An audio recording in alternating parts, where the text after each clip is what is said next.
So welcome, our remarkable colleague, Joanne. We so appreciate your consistent leadership and solidarity. And as always, at Setsi, we begin all things by giving thanks to the original stewards of the various lands we're on. We give thanks to all our ancestors, all those who toiled without compassion or compensation. We give thanks to all our elders and community stalwarts whose shoulders we stand on as we build, share, and learn together for our collective liberation and sovereignty. So Joanne, can you please introduce yourself to our listeners and viewers and share a bit about your remarkable work? Yeah, sure. So hi everybody, my name is Joanne Nowak, she, her pronouns. I am calling from Calgary, so Treaty 7 territory here in Alberta. I come, as so many of us, from a family of immigrants. My parents came over, my grandparents came from Poland after the Second World War. My father immigrated from Poland in his late 20s, and we moved a lot. It was in the blood, so we moved a lot across Canada and the United States. So that sort of just really shaped, just gave me sort of some values of humility and tolerance and respect for difference, and really sparked in me an interest in understanding how change happens and just rec context. There are different communities, different challenges, different opportunities.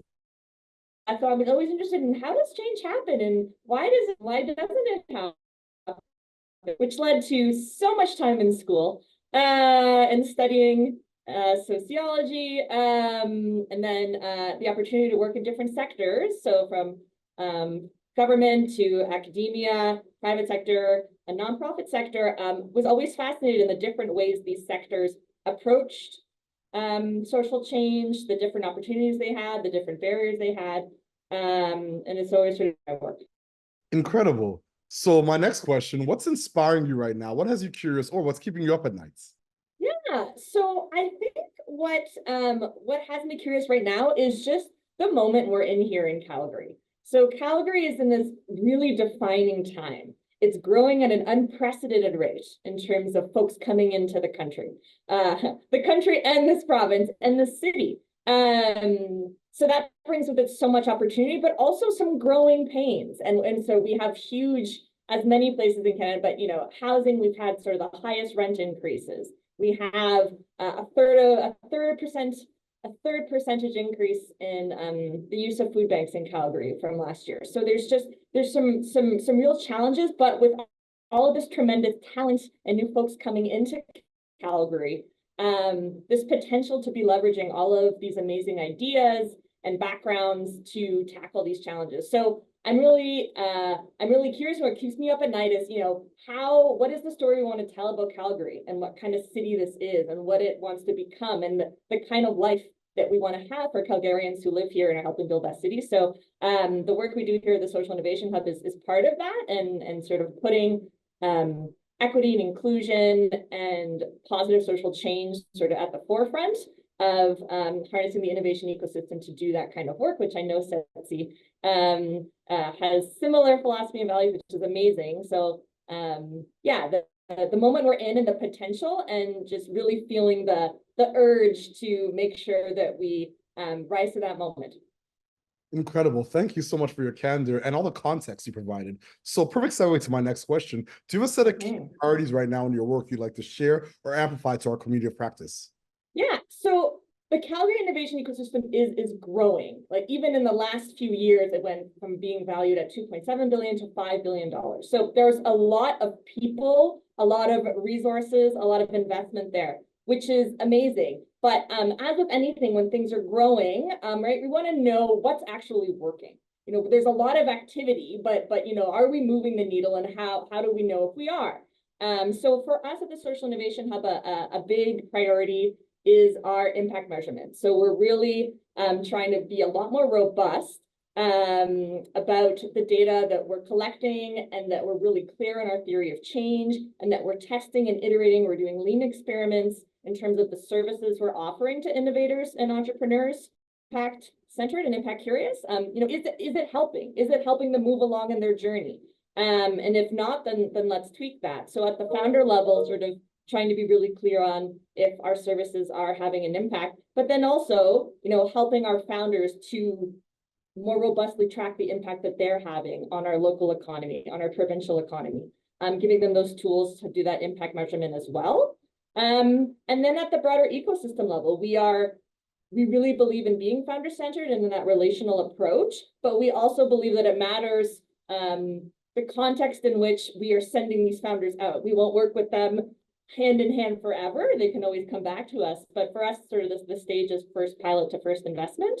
So after that, what kind of ecosystem are we helping create where they can thrive, where their work is valued, where barriers are acknowledged for folks who are coming from different backgrounds, and that we're working on them. So measuring the kind of systems change work we're working at the ecosystem level to make it more inclusive is another thing we're trying to be more sort of robust and specific and track. Incredible. So what is your ultimate goal, and what does success look like and feel like to you and your colleagues? Yeah, so Calgary has Calgary Innovation Coalition, so the sort of network of folks in the innovation ecosystem, has a goal of creating 1,000 new tech startups by 2031. And they started this sort of a 10-year goal, which is amazing, right? And as a way to galvanize the really rich collaboration nature and spirit that is here in Calgary. So for us at the Social Innovation Hub, given our focus on startups that create social impact, we want to aim for